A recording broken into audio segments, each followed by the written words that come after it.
Doc on the Run. We help injured runners run.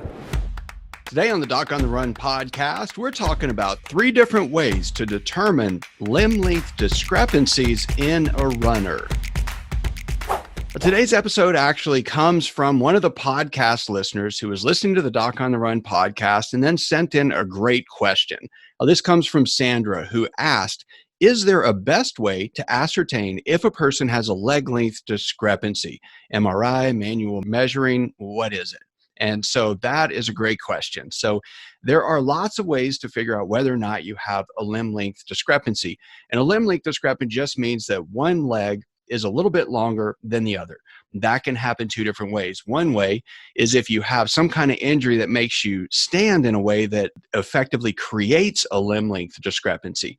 Like, for example, if you stood with one leg on the curb and the other in the street in the gutter, well, you would have to compensate or stand differently to hold yourself there. And sometimes when you get an injury, you can compensate and get what we call a functional limb length discrepancy, meaning that you're holding yourself in a position that makes one leg kind of longer or shorter than the other.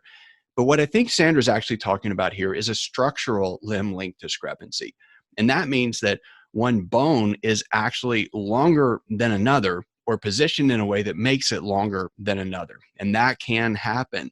And so when you get a limb length discrepancy, the reason it's important to measure is to figure out what to do about it. And so if you have an inaccurate assessment, like you think just a little bit longer, so you add just a little bit of a heel lift, well, it may not be enough of a heel lift to actually help relieve your symptoms, and it might be too much of a heel lift, in which case you start getting different symptoms, often on the other leg, the other foot, that wasn't even bothering you before. So this is a great question. So the first thing we'll talk about is the old school method of just measuring. When we do that, we take a tape measure and we actually measure the limb length, which is usually done by putting the tape measure on the front of your hips at what we call the anterior superior iliac spine. So it's a little pointy prominence on the front of your hip bones that you can easily feel and find. So we hold the tape measure there. And then we measure to the ground, or in most cases, we measure to this specific bump where you can actually feel on the inside of your ankle this lump of bone right here.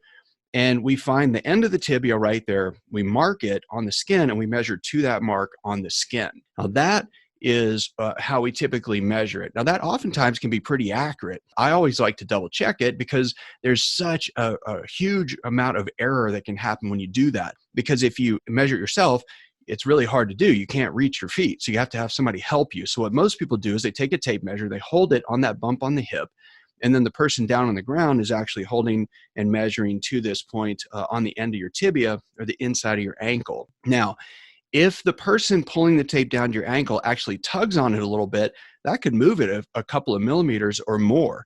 And if you have a limb length discrepancy that's only 2 millimeters and you pull on the tape and you are 2 millimeters off, then you could either add 2 millimeters or make it appear that you don't have a limb length discrepancy at all. Most recently, I saw someone who actually was having problems. She had always had problems on one side, so I actually measured her. And what I came up with was a 4 millimeter limb length discrepancy. But I told her, I said, look, there's a lot of room for error when you're doing this with a tape measure. So I think that we should double check it with another imaging study to actually get a more accurate assessment and see if I'm right or not.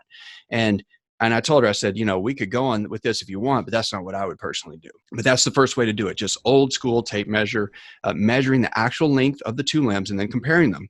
The second way is full body x-rays. And some chiropractors do this because they obviously do lots of x-rays of your spine, and they can actually do full body x-rays where you effectively get life-sized x-rays of your body.